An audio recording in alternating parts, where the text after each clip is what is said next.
শুধু খেটে সারা জীবন কাটিয়ে দিতে চাও? তুই যদি আমার পাশে না দাঁড়াস তাহলে সব কাজ একাই করতে হবে। তোদের দুজনের বিয়ে ঠিক মতো দিতে পারবো কিনা। শুনলাম তোর বোন মোড়লের ছেলের সঙ্গে নাকি প্রেম করছে। আমি চাই আমাদের ভালোবাসা যেন সারা জীবন সত্যি হয়। এরকম অপদার্থ কোনো ছেলে আমি জন্ম দিয়েছি, এটা ভাবতেই তো আমার লজ্জায় মরে যেতে ইচ্ছে করছে।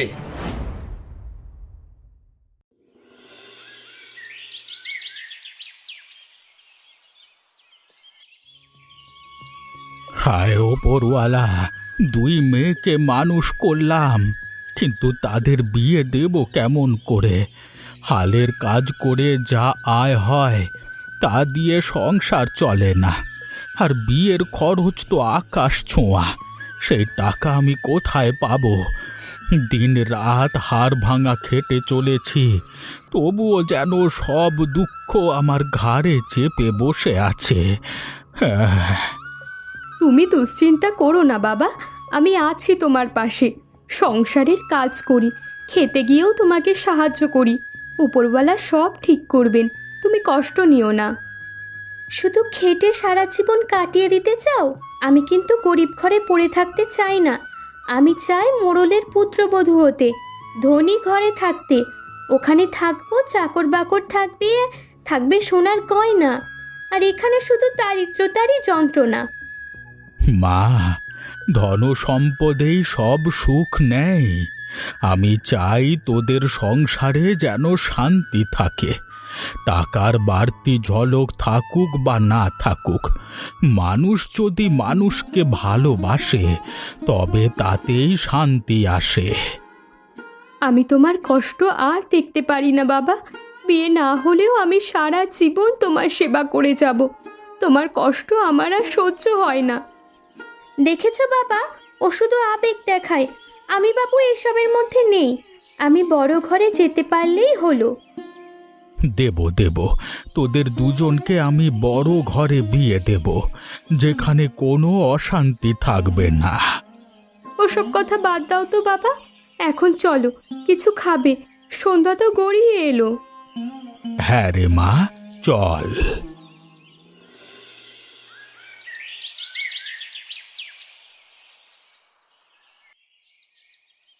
ইন্দ্রা, তুই আজ ভোর থেকেই চুপচাপ বসে আছিস, আর কোনো কাজ করছিস না।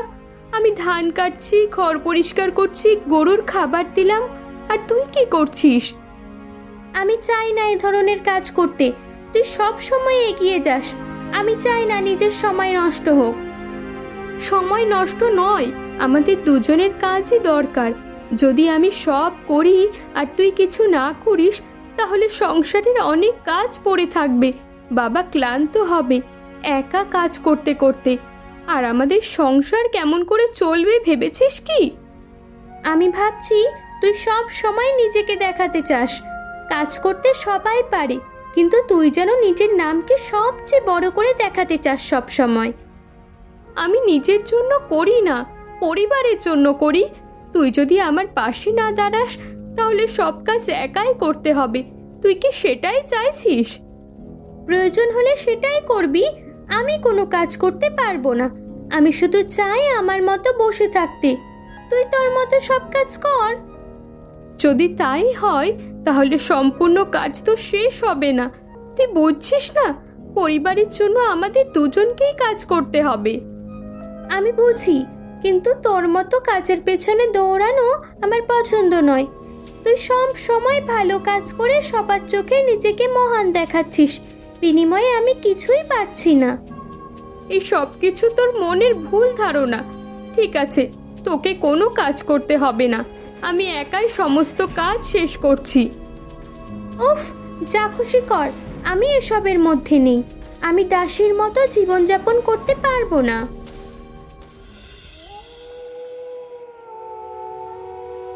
আজকে রাতেও ঘুম আসছে না। সারাদিন মাঠে ঘুরে ঘুরে দেখেছি, ধান কেটে শুকিয়েছি, অনেক ফসল নষ্ট হয়ে গেছে। আমার মাথায় শুধু একটাই চিন্তা, তোদের দুজনের বিয়ে ঠিক মতো দিতে পারবো কিনা, আর এই ফসল বাঁচাবো কিভাবে। এই দুঃখ আর কষ্ট আমাকে ঘুমাতে দিচ্ছে না। বাবা, তুমি দুশ্চিন্তা করো না, আমরা পাশে আছি। তোমার জন্য যা যা করতে পারি আমরা করব। আমরা চাই তোমার কষ্ট কমুক। ফসলের ক্ষতি দেখে যদি তুমি বেশি দুশ্চিন্তায় থাকো, আমাদেরও মন খারাপ হয়। মারে, যদি ফসল পুরোপুরি নষ্ট হয়ে যায় সংসার চলবে না। আর আমি চাই তোদের বিয়ে সুন্দরভাবে হোক। এই চিন্তায় রাত কাটছে না। আমি শুধু ভাবি তোদের দুজনের ভবিষ্যৎ কি হবে। বাবা, তুমি একা এত কষ্ট করো কেন?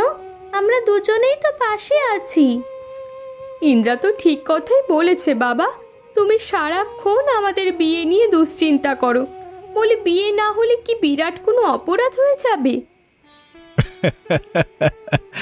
তোদের কথা শুনে আমার হাসি পাচ্ছে।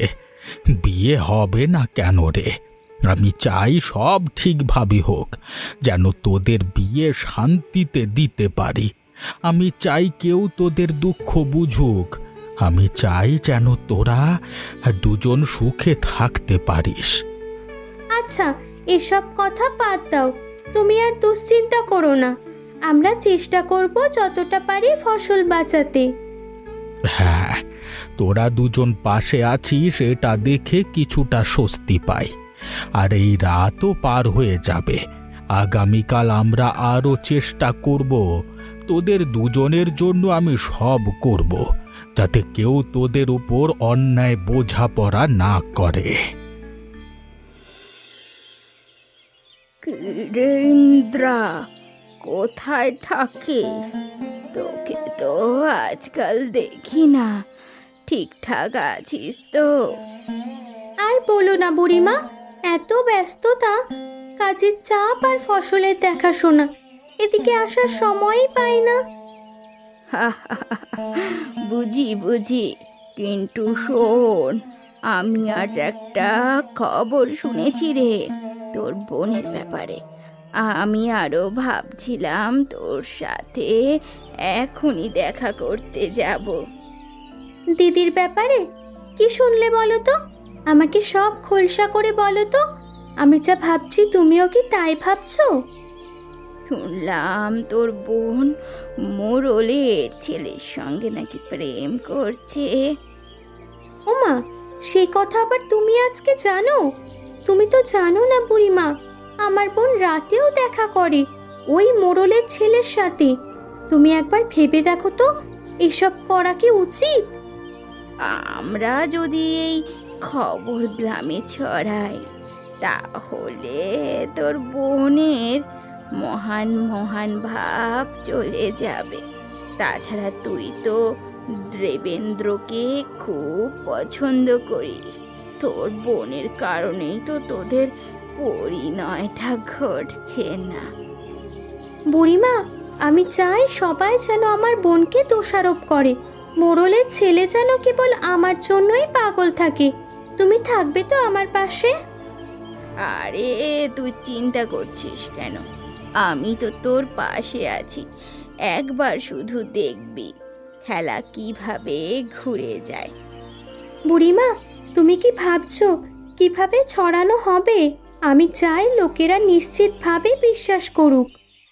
চিন্তা করিস না ইন্দ্রা, আমি জানি কিভাবে সবাইকে ভুল বোঝানো যায়।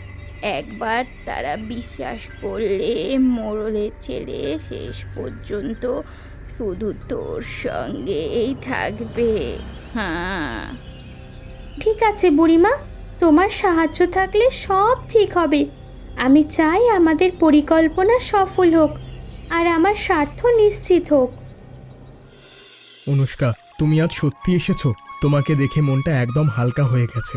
প্রতিদিন আমি শুধু দূর থেকে তোমার দিকে তাকাই, ভাবি যদি সত্যি তুমি পাশে থাকো কত সুখী হতে পারবো আমরা। তুমি তো জানো আমি সব সময় তোমাকেই ভালোবেসেছি। তোমার সাথে কথা বললে মনে হয় সব দুঃখ দূরে চলে যায়। কিন্তু গ্রামের মানুষ আমাদের সম্পর্কে কি ভাববে, সেটা ভাবলে আমি কখনো কখনো শিউরে উঠি। ভয় হয় খুব। আমি সব সময় তোমার পাশে থাকবো অনুষ্কা। তুমি যা চাও আমি তা ঠিকঠাক করব। মানুষ যা বলুক, আমি চাই না তুমি কষ্ট পাও। শুধু আমার দিকে তাকিয়ে থাকো, বাকিটা আমি দেখব। তুমি তো জানো আমি তোমার হাসি মনে করি, তোমার কথা মনে করি। তুমি যখন পাশে থাকো মনে হয় আমি সব পারি। আমি চাই আমাদের ভালোবাসা সবাই দেখুক, যেন কেউ কখনো ভুল না বোঝে।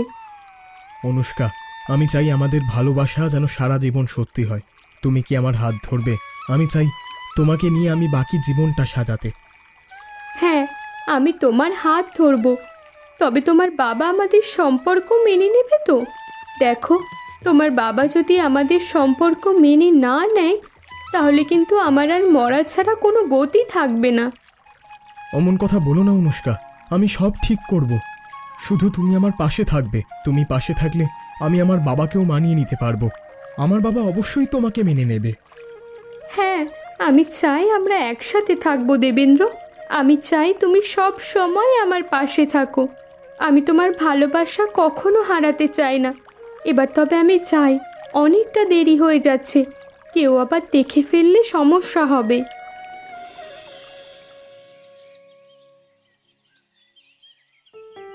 এ কি বুড়ি, তোমরা দুজনে এত সকালবেলা আমার বাড়িতে আসলে যে? কোনো খবর নিয়ে এসেছো নাকি? খবর তো এনেছি বাবু, তবে খবর শুনে আপনি কতটা খুশি হবেন সেটা ঠিক বুঝতে পারছি না। মানে কি খবর নিয়ে এসেছো তোমরা? তারা গ্রামে রটে গেছে। আপনার ছেলে আর ওই অনুষ্কা দুজনে সারা গ্রাম ঘুরে ঘুরে প্রেম করছে। এমনকি তারা নাকি একসঙ্গে রাতও কাটাচ্ছে। এটা কিন্তু মিথ্যা কথা নয়, আমার কাছে প্রমাণ আছে। আমি প্রমাণ নিয়েই এসেছি। কি বলছো তুমি এসব? তুমি যা বলছো সেটা তুমি বুঝে শুনে বলছো তো? বলে যেও না তুমি আমার ছেলের নামে এসব কথা বলছো।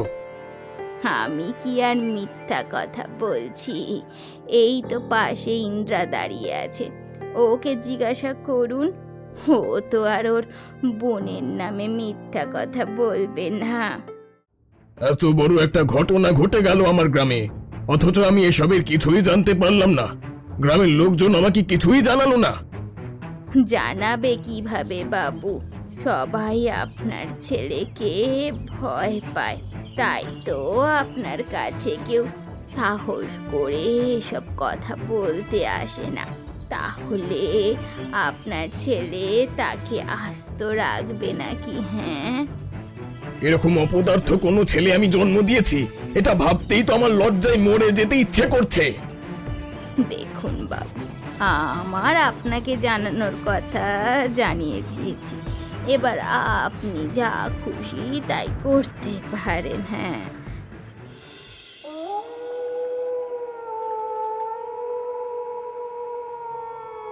বিশ্বাস করো বাবা, আমি এমন কিছু করিনি। গ্রামের লোকজন যা বলছে সব মিথ্যে বলছে। এটা সত্যি, দেবেন্দ্রর সাথে আমার সম্পর্ক আছে। তবে বাকি যে কথাগুলো রটে গেছে সেটা আমি কোনো দিনও করিনি, করতে পারিও না।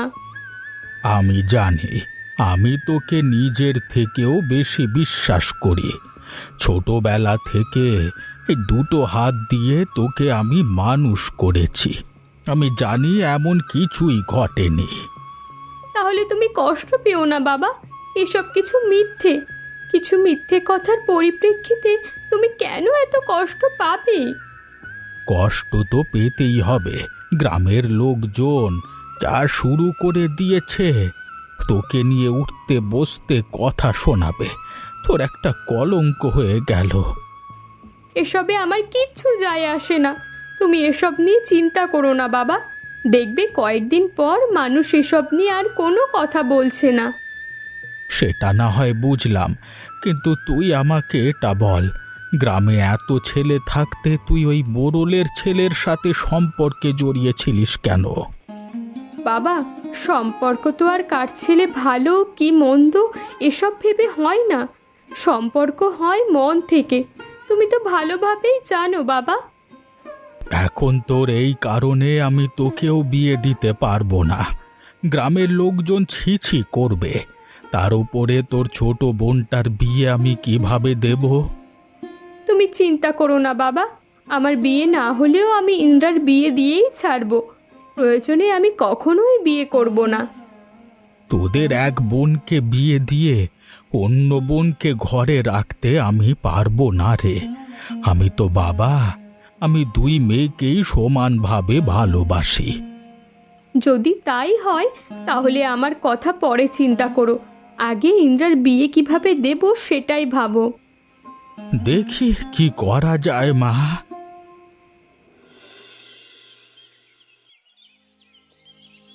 কিরে দেবেন্দ্র, তুই এখনো এখানে কোনো চিন্তা ভাবনা ছাড়াই বসে আছিস? ওদিকে আনুষ্কার গায়ে কলঙ্ক লাগছে, গ্রামের লোকজন তাকে নিয়ে হাসাহাসি করছে। আমি কি করব বল, গ্রামের লোকজন এটা বুঝতেই পারছে না। একই দোষ তো আমি নিজেও করেছি, তাহলে আমাকে নিয়ে কলঙ্ক রটছে না কেন? আমি মোড়লের ছেলে বলে। ধরে নে সেটাই, এখন কি করবি বল? অনুষ্কা কি এই অবস্থা থেকে কিভাবে বাঁচবে? ওর পরিবারের অবস্থা মনে হয় এখন ভালো নয়। চিন্তা করিস না, এই সম্পূর্ণ গ্রাম ওলট পালট হয়ে গেলেও আমি অনুষ্কাকেই বিয়ে করব। আমি সবার সামনে বসে অনুষ্কাকে বিয়ে করার কথা বলবো। কিন্তু আনুষ্কার বাবা হয়তো তোর কাছে তার মেয়ের বিয়ে দেবে না। তাছাড়া তোর বাবা এটা কখনোই মেনে নেবে না। আমি ওসব কিছুই শুনতে চাই না, মানতেও চাই না। যদি কেউ আমাদের সম্পর্ক না মানে তাহলে আমি অনুষ্কাকে নিয়ে পালিয়ে যেতে বাধ্য হব। কিন্তু আনুষ্কা তোর সাথে পালিয়ে যেতে রাজি হবে না। আনুষ্কা যতটা তোকে ভালোবাসে ততটাই তার নিজের বাবাকে ভালোবাসে। আমার যতদূর মনে হচ্ছে তাতে বলতে পারি বাবা এটা বিচার করবেন, আর যখন বিচার সভা বসানো হবে তখনই আমি অনুষ্কাকে বিয়ে করার কথা বলবো। তাতে আমার বাবা মানুক আর না মানুক। ঠিক আছে, তাই হোক। যদি তুই আনুষ্কাকে বিয়ের কথা বলিস এবং বিয়ে করিস তাহলে গ্রামের লোকজন একটু শান্ত হবে। আনুষ্কাকে নিয়ে এতটা মাতামাতি তারা করবে না। ঠিক আছে রে, তুই আমার বন্ধু মানুষ, তুই আমার পাশে সব সময় থাকিস। না হলে আমি কার কাছে যাব আর কার কাছ থেকেই বা সাহায্য নেব? আরে চিন্তা করিস না, এই গ্রামের একজন লোক যদি তোর পক্ষে থাকে সেই একজন লোক হব আমি। আজকাল দেখি গ্রামের লোকজন বামন হয়ে চাঁদে হাত দিতে চায়। তারা বোঝে না চাঁদের আলোতে তাদের হাত ঝলসে যাবে। আপনি কি আমাকে কিছু বললেন বাবু? তোমাকে আবার কি বলবো? তোমার সাথে তো কথা বলার রুচি আমার নেই। যেমন বাপ তার তেমন মেয়ে। কি ভেবেছিলে নিজের মেয়েকে আমার ছেলের গলায় ঝুলিয়ে দেবে, তারপর তোমার মেয়েকে আমি আমার বাড়ির বউ করে নিয়ে যাব? হ্যাঁ, ছি ছি ছি ছি, এসব কি বলছেন? আপনি আমার মেয়ে আর আপনার ছেলে যে সম্পর্কে আছে সেই বিষয়ে আমি কিচ্ছু জানতাম না। তাছাড়া আমার মেয়ে তো একা দোষ করেনি, দোষ করলে আপনার ছেলেও করেছে। আমার ছেলে এই গ্রামের মোড়লের ছেলে। আমার ছেলের যখন যা ইচ্ছা তাই করতে পারে, কিন্তু তোমার মেয়ের তো বিবেক বুদ্ধি থাকার প্রয়োজন ছিল। এটা কোনো ন্যায় বিচার হতে পারে না বাবু। যদি বিচার হতেই হয় তাহলে দুজনেরই বিচার হবে। আমার মেয়ে একা দোষী হবে কেন? চুপ করো, তোমার যত বড় মুখ নয় তত বড় কথা। সামান্য কৃষি কাজ করে উনি এসেছে ওনার মেয়েকে আমার বাড়ির বউ বানাতে। হ্যাঁ, আমার মেয়ে যদি আপনার ছেলেকে ভালো না বাসতো তাহলে আমি কোনো দিন আপনার মেয়েকে আপনার বাড়ির বউ বানাতে যেতাম না। যদি আপনি প্রস্তাব নিয়ে আসতেন তবুও আমি সেটাকে প্রত্যাখ্যান করতাম। তুমি কি আমাকে অপমান করছো?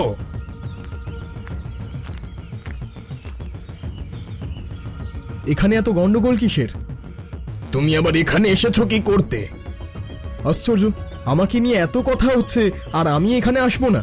আমাকে তো এখানে আসতেই হবে। তোমার এখানে কোনো কাজ নেই, তুমি বাড়িতে চলে যাও। এখানে আমি আছি তো। আমি অবশ্যই চলে যাব, তবে একটা ঘোষণা দিতে আমি এখানে এসেছি। আমাকে আর যাকে ঘিরে এত ঘটনা ঘটে গেছে আমি তাকেই বিয়ে করব। আশা করি আপনারা সবাই বুঝতে পারছেন আমি কার কথা বলছি। আমি রামলাল কাকার বড় মেয়ে অনুষ্কাকে বিয়ে করতে চাই। কিরে রামলাল, তোর কি খবর? শুনলাম তোর মেয়েকে নেই কি কি যেন রটে গেছে। এ বাবা, এমনভাবে বলছো যেন তুমি কিচ্ছু জানো না। এমন করবার কি আছে? আমার মেয়েকে নিয়ে যা রটেছে তা গ্রামের সবাই জানে।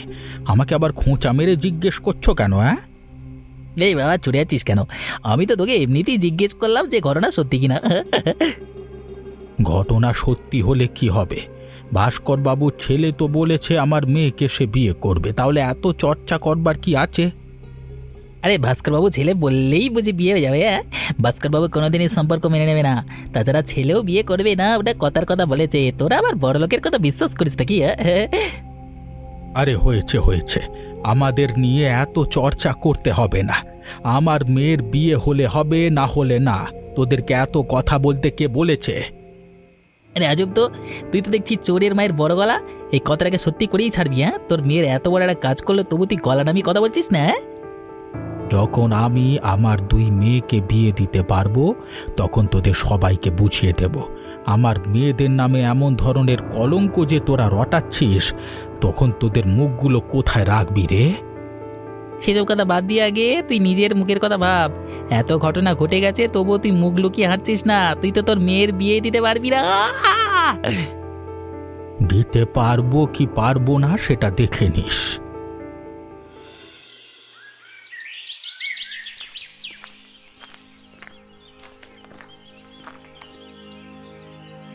আরে ভাস্কর বাবু, আপনার এমন অবস্থা কিভাবে হলো? কেউ কোথাও আছো?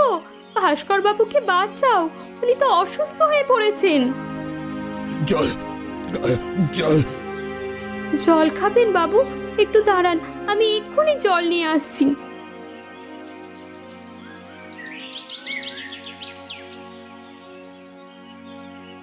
ধন্যবাদ মা। তোমার নাম কি? বাবু, আমাকে চিনতে পারছেন না? আমি তো রামলালের বড় মেয়ে, আমার নাম অনুষ্কা। ও, তুমি রামলালের বড় মেয়ে। কিছু মনে করো না, আমি তোমাকে সেভাবে কখনো দেখিনি, তাই চিনতে পারিনি। কোনো সমস্যা নেই বাবু। আপনার এখন শরীর কেমন লাগছে? আমি কি কাউকে খবর দেব আপনাকে বাড়ি নিয়ে যাওয়ার জন্য? আচ্ছা আচ্ছা, বাদ দেন, চলুন আমি আপনাকে নিয়ে যাচ্ছি। গ্রামের লোকেদের কাছে যতটা খারাপ তোমার নামে আমি শুনেছি, তুমি ততটা খারাপ নও। বাবু, কিছু মনে করবেন না। আপনি গ্রামের লোকেদের থেকে যা শুনেছেন তার অনেক কিছু সত্য নয়, আংশিক কিছু সত্য আছে। তবে আমি সেসব নিয়ে এখন কথা বলতে চাইছি না। এখন আপনি অসুস্থ, চলুন আমি আপনাকে বাড়িতে পৌঁছে দিচ্ছি। আরে না না, তুমি আমার জন্য অনেক কষ্ট করেছো। আমি একা এখান থেকে যেতে পারবো। শরীরটা অনেক ভালো লাগছে। একদম নয়, আপনি এখনো অনেকটাই অসুস্থ। তাছাড়া রোদের যে তেজ আপনি দেখেছেন, এই অবস্থায় আমি আপনাকে কোনোভাবেই একা ছাড়তে পারি না। তুমি যে কি করো না মা, শুধু শুধু তোমাকে আবার কষ্ট দিচ্ছি আমি। তেমন কিছু নয় বাবু, আপনি আবার এটা ভাববেন না আপনি বলেই আমি আপনাকে সাহায্য করছি। গ্রামের অন্য কেউ যদি এভাবে বিপদে পড়তো, আমি অবশ্যই তাকেও সাহায্য করতাম। এবার চলুন, আর কথা বাড়াবেন না।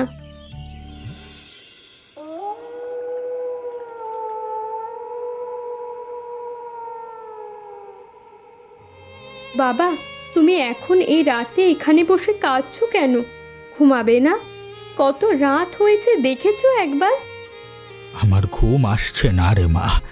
আমি এই গ্রাম সেই গ্রাম খুঁজে খুঁজেও তোদের দুজনের জন্য পাত্র পেলাম না। ভেবেছিলাম তোদের দুজনের বিয়েটা আমি একসাথে দিয়ে দেব, কিন্তু কোনো গতি তো হলো না। গতি কিভাবে হবে ওর কারণে? এখন আমার বিয়েটাও তো হচ্ছে না, ওর যত সব কেলেঙ্কারির জন্য। ইন্দ্রা তোর বড় বোন, তুই বড় বোনের সম্বন্ধে এমন ধরনের কথা বলছিস কিভাবে? তুই তো ভালোভাবেই জানিস এগুলো সব মিথ্যে। এগুলো যে মিথ্যে সেটা তোমাকে কে বললো? হতেও তো পারি এগুলো সত্য। গ্রামের লোকজন না জেনে শুনে তো আর তোমার মেয়ের বিষয়ে কথা বলতে আসবে না। এবার কিন্তু বেশি বাড়াবাড়ি হয়ে যাচ্ছে ইন্দ্রা। ওকে বলতে দাও বাবা, আমার প্রতি হয়তো ওর অনেক ক্ষোভ জমে আছে, ওর ক্ষোভগুলো প্রকাশ করতে দাও। তুই চিন্তা করিস না, আমার বিয়ে হোক না হোক তোর বিয়ে আমি দিয়েই ছাড়বো। তাহলে দে না, দেবেন্দ্র তো বলেছে তোকে বিয়ে করবে, তোর জায়গায় আমাকে ওর সাথে বিয়ে দিয়ে দে, তাহলেই তো ল্যাটা চুকে যায়। ইন্দ্রা, এতক্ষণে অনেক কিছু সহ্য করেছি তোর, কিন্তু এখন আর আমি সহ্য করব না।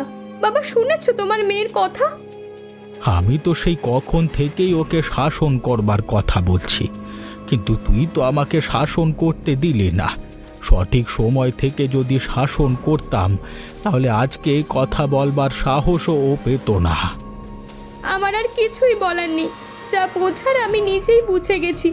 সবই হলো আমার কপাল, আমার পোড়া কপালেরই দোষ এগুলো।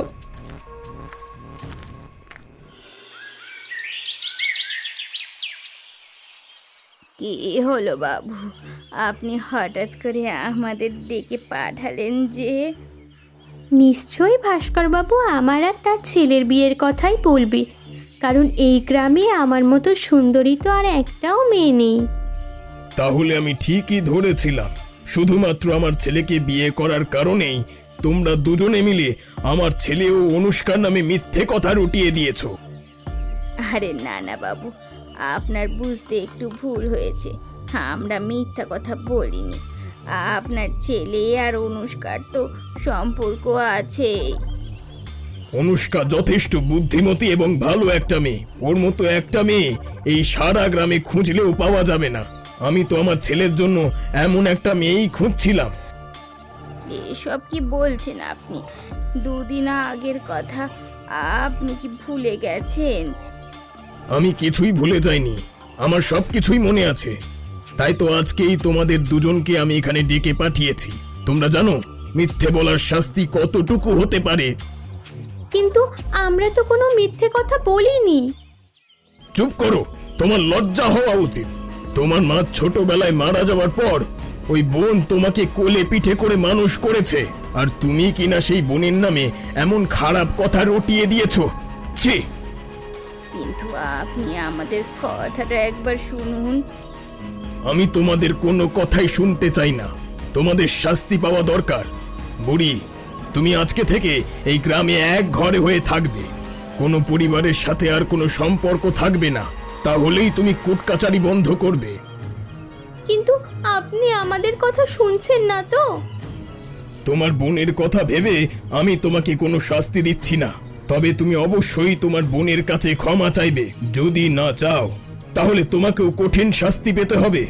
এবার তোমরা দুজনেই যেতে পারো।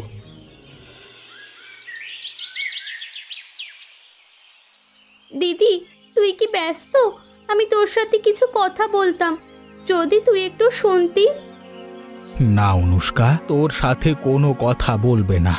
ওর সাথে তোর কোনো কথা বলবার প্রয়োজন নেই।